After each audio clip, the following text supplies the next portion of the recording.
Bom dia, meu nome é Leonardo Lopes e eu sou professor de filosofia. E hoje no Resumos Enem vamos tratar do mundo das ideias em Platão. Então inicialmente eu coloquei aí esse diagrama. Nós não vamos ler o diagrama para não perder muito tempo. A aula vai ser explicando justamente esse diagrama, mas você pode dar um print aí da tela, né? E estudar, porque é um diagrama que mostra os principais conceitos e os desdobramentos do mundo das ideias do Platão. Então, aí, seguindo o diagrama, a gente vai começar com uma breve biografia do Platão e depois partir logo para o mundo das ideias, mostrando a diferença que Platão faz entre o mundo sensível, o mundo das ideias e dando aquele clássico exemplo que todo professor de filosofia dá, que é da ideia de cadeira. Seguindo o mito da caverna, eu vou pular, por quê? Porque aqui no canal nós temos um vídeo somente sobre o mito da caverna. E aí eu vou fazer o seguinte, eu vou pular aqui até para ganhar um pouco mais de tempo, mas vou deixar o link da, desse vídeo do mito da caverna lá nas descrições. Então seria interessante que quem está estudando para o Enem, quem está estudando Platão, que é um assunto que cai muito em questões do Enem, veja esse vídeo aqui e depois vá lá nas descrições desse vídeo, clique no vídeo do Mito da Caverna e assista também, é um vídeo curto do Mito da Caverna, tem 15, pouco mais de 15 minutos, e aí veja lá. E vamos falar ainda nesse daqui de hoje das aplicações para o Enem, do mundo das ideias de Platão, principalmente nos contextos da ética, política e arte, assim como questões de atualidade. Eu vou deixar também aí um outro diagrama, que é um diagrama em formato de círculos. Eu particularmente prefiro este daqui, esse diagrama de setas, mas o outro também é interessante, amplia um pouco o conhecimento. Então, iniciando, vamos fazer uma leitura aqui desse breve texto e, à medida que a gente for lendo, eu vou explicando também. Então, é uma breve biografia sobre Platão, brevíssima, na verdade, né? Platão foi um dos filósofos mais importantes da Grécia Antiga, ele foi discípulo de Sócrates, de quem herdou o interesse pelo questionamento do que é a verdade e a justiça. Então, fazendo um comentário aqui, Platão, ele foi discípulo de Sócrates e com Sócrates, Platão aprendeu pela maiêutica de Sócrates e que depois Platão transforma no seu método dialético, ou seja, um diálogo, por isso dialético, né? E lético aqui vem de logos, quer dizer, é um logos, é uma razão que se faz a dois, aonde por meio dos ensinamentos de Sócrates, Platão reformula isso e ele vai justamente fazer a pergunta fundamental, que é o que é o bem, ou o que é a verdade, o que é a justiça, ou seja, as ideias. Platão ele vai entender que a realidade ela é mutável, é uma realidade que muda o tempo todo e que por isso o local da verdade não pode estar no mundo físico, mas ele tem que ser deslocado para o que Platão chamou de mundo das ideias. E lá a pergunta é a pergunta ontológica, ou seja, o que é?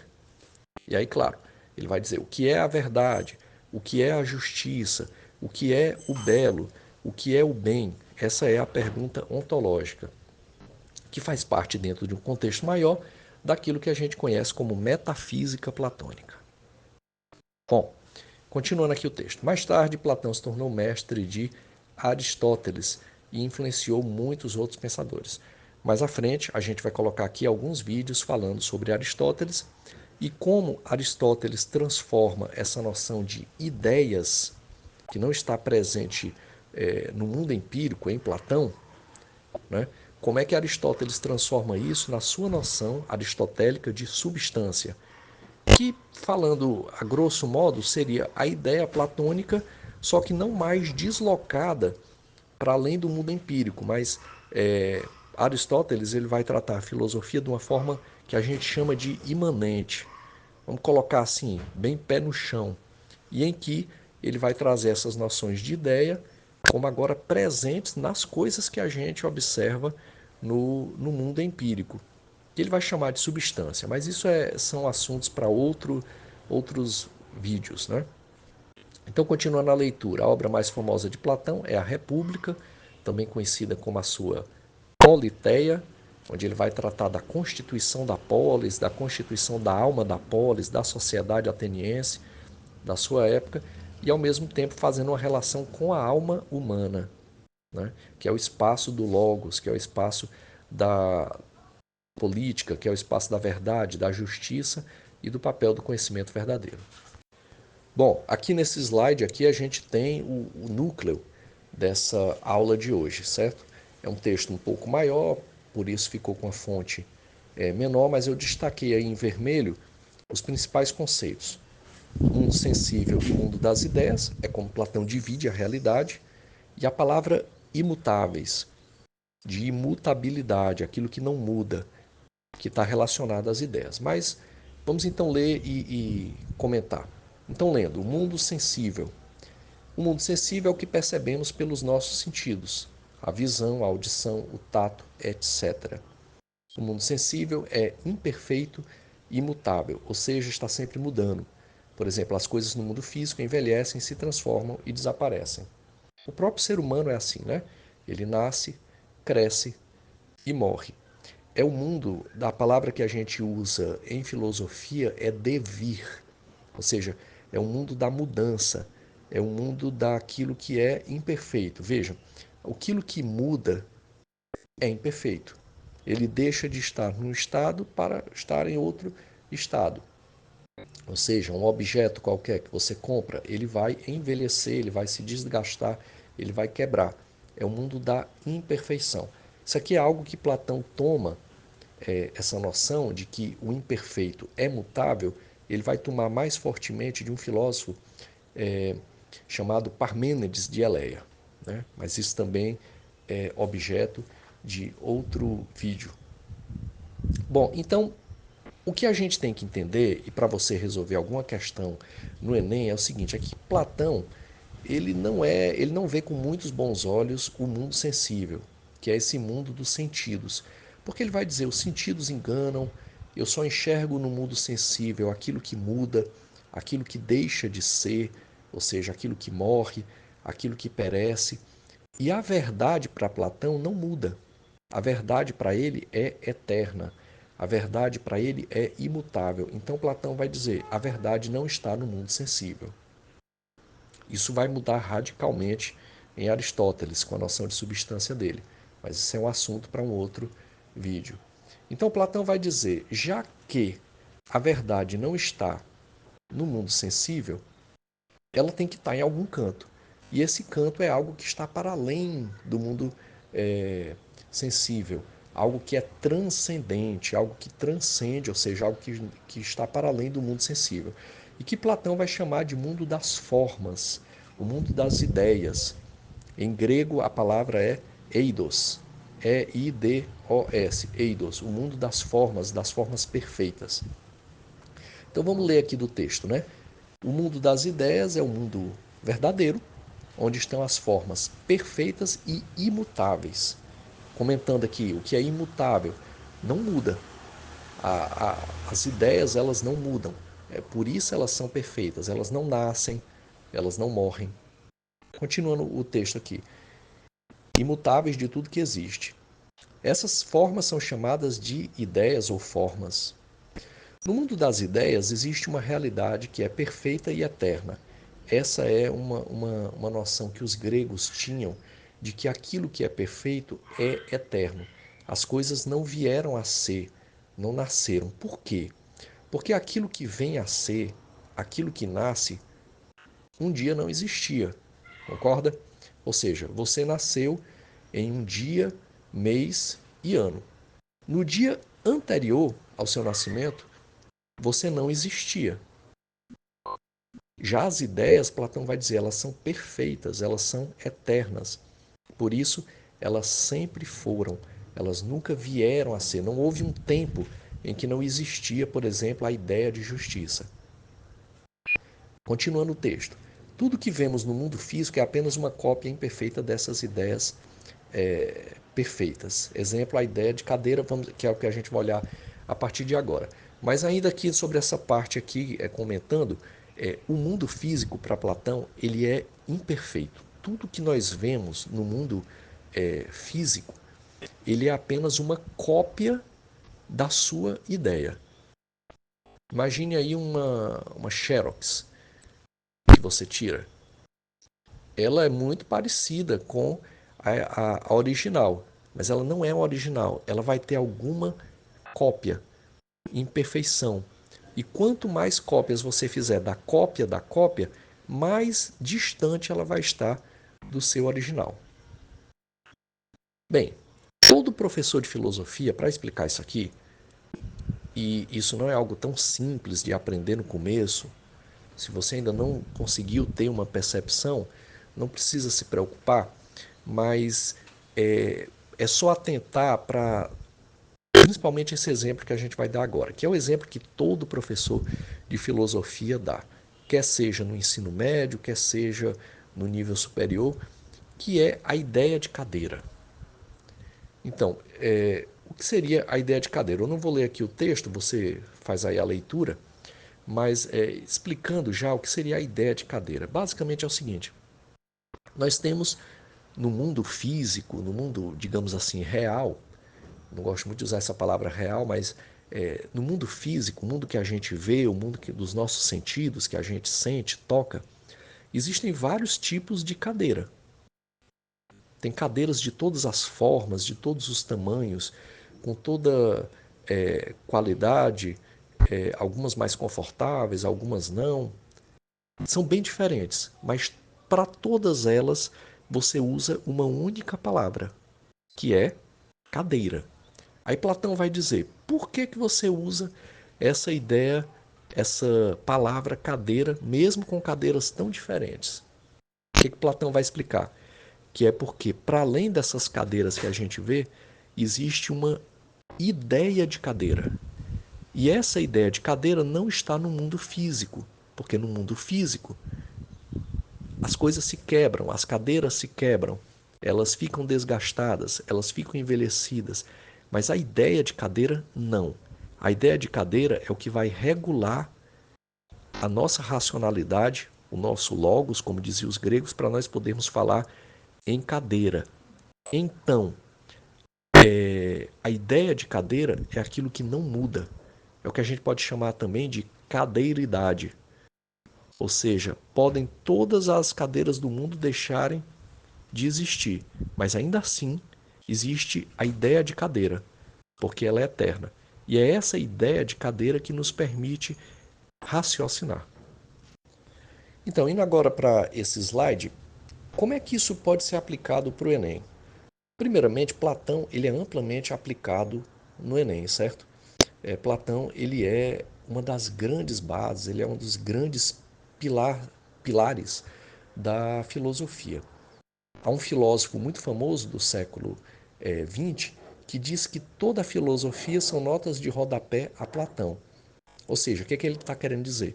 Ele está querendo dizer que tudo que foi feito depois de Platão são apenas notas de rodapé, são apenas explicações de Platão. Quer dizer, se você aprende Platão, basicamente você aprendeu toda a filosofia. Claro que isso não vai impedir de você estudar todos os outros filósofos. A história da filosofia é bem grande, tem uma gama de pensadores. Mas não dá para aprender filosofia sem aprender Platão e sem aprender Aristóteles. E o mestre de todos eles, que foi Sócrates, né? Então, se você estuda Sócrates, Platão e Aristóteles, basicamente você estudou, digamos assim, metade da filosofia.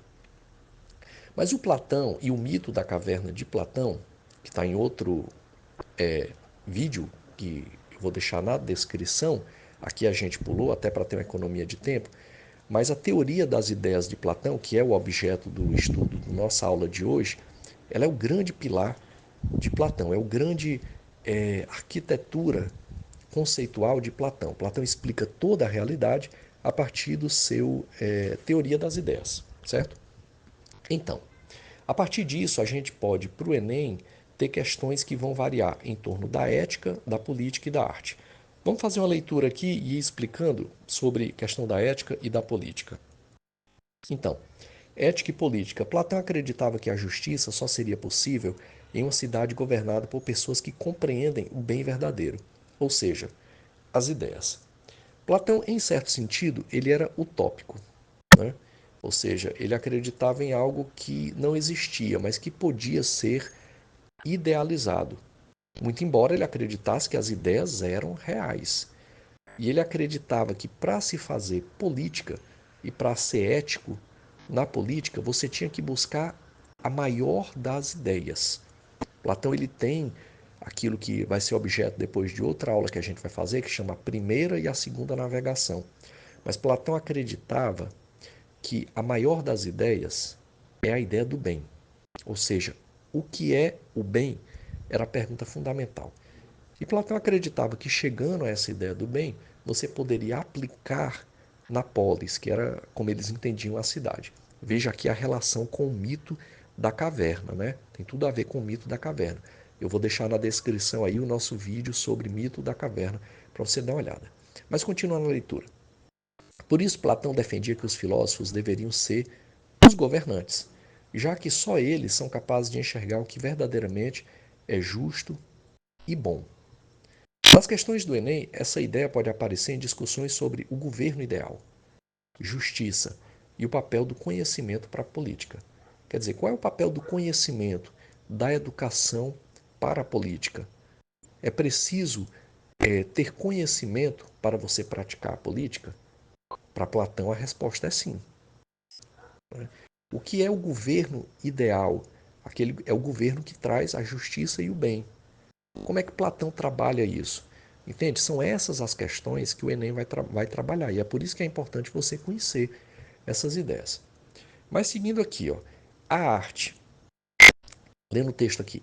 Para Platão, a arte não era algo positivo, pois ela imita o mundo sensível, que já é uma cópia imperfeita do mundo das ideias. Então a arte seria uma imitação da imitação. Imitação, indo aqui para o grego, né, como Platão utilizava, chama mimesis. É a imitação. Então veja bem, Platão ele não via com muito bons olhos a arte. Por quê? Por que Platão não via com muito bons olhos a arte? Porque a arte, seja ela que arte for, certo? Ela imita o mundo sensível. E nós já vimos que para Platão o mundo sensível ele é imperfeito, é o mundo da mudança, é o mundo do, como a gente chama em filosofia, do devir. Então Platão não via com muito bons olhos. Continuando o texto, Platão acreditava que a arte poderia enganar as pessoas, afastando-as do verdadeiro conhecimento. Então, por exemplo, só para dar uma contextualizada aqui, a pintura para Platão era a pior das artes. Né? É estranho isso, né? Porque a gente sabe o quanto a pintura educa, o quanto a pintura traz boas reflexões, o quanto a pintura fala sobre um tempo, sobre a sociedade, mas para o nosso amigo Platão, a pintura era a pior das artes. Por quê? Digamos que caia uma questão dessa no Enem, certo? Perguntando assim, por que que para Platão a pintura é a pior das artes? Qual é a resposta? É porque a pintura ela está fazendo uma cópia daquilo que já é uma cópia, concorda? Digamos que o pintor vai pintar uma árvore. Ele vai fazer uma pintura da árvore. Só que a árvore que ele pintou, para Platão, já é uma cópia. Quer dizer, o que era mais essencial é a ideia de árvore. Ou, se a gente quiser brincar aqui com as palavras, a arvoridade. Ou seja, a ideia de árvore é que é o essencial. A árvore mesmo é uma cópia. E a pintura da cópia é uma cópia da cópia. Por isso que Platão não gosta da pintura. Né? Voltando para o texto aqui, no Enem, essa crítica pode ser explorada em questões que discutem a função da arte, a busca pela verdade, ou a relação entre beleza e realidade. Ou seja, qual é a relação entre beleza e realidade? Por quê? Porque o belo, que é um outro conceito de Platão, ele está relacionado à realidade. E o belo é algo que diz aquilo que é o bem. Né? O bem, a ideia do bem está relacionada à ideia do belo, que está relacionada à ideia da ética. Para Platão, todas essas ideias estão relacionadas. A arte tem uma função? A arte pode ter, por exemplo, uma função política. A gente vê muito aí nos Facebooks, né? Nos Instagrams, os memes, né? Aquilo é um tipo de arte, né? Ela tem uma função política? Bom, para Platão, pelo fato da arte ele não ver com muito bons olhos, não seria algo muito bom. Em termos de atualidade, apesar de ser uma teoria antiga, as ideias de Platão sobre a ilusão e a superficialidade continuam relevantes nos dias de hoje. Podemos relacionar a crítica de Platão ao mundo atual, onde as pessoas muitas vezes vivem uma realidade superficial, especialmente nas redes sociais, que podem criar ilusões e afastar as pessoas do que é verdadeiro. Além disso, questões como as fake news e a manipulação da realidade são temas que dialogam com a ideia platônica de que a maioria das pessoas vive no mundo das sombras, sem acesso ao conhecimento verdadeiro. Essas são questões que o Enem pode explorar das mais diversas formas. Inclusive, veja bem, é aquilo que eu, como professor de filosofia, sempre trato. A filosofia, ela, pelo menos na época da antiguidade, Platão, Aristóteles, ela era considerada, principalmente em Aristóteles, a mãe de todas as ciências, né? A mãe de todas as ciências. Então, quando você estuda filosofia, você não está estudando só uma matéria entre outras, mas você está estudando uma matéria que pode dialogar com outras matérias, né? Veja que estudar o mundo das ideias de Platão e estudar, por exemplo, o mito da caverna, né? Que eu vou deixar o link aí do nosso vídeo do mito da caverna nas descrições, você pode se munir de conceitos para falar, por exemplo, daquilo que não é uma realidade essencial, mas é uma realidade que é como que uma cópia, que é como as sombras da caverna de Platão. Por exemplo, uma pessoa que só vive em torno de fake news no, no WhatsApp, por exemplo, uma pessoa que só vive em torno de redes sociais e não procura as fontes das informações que tem, ela está, na verdade, numa caverna. Ela não está tendo acesso ao conhecimento verdadeiro, mas somente a uma sombra desses conhecimentos. Entende? Essas são questões que mostram que Platão, que tem 2.500 anos, é um filósofo extremamente atual e pode te ajudar a resolver não só questões na área de humanidades, né, mas também te ajudar no processo de escrita da redação. Não que você vá falar de Platão na redação, mas as ideias de Platão podem te ajudar a desenvolver argumentos melhores na tua redação. É isso, obrigado por assistir e se gostou do vídeo, deixa um like aí, se inscreve no canal, tá? Valeu, até mais.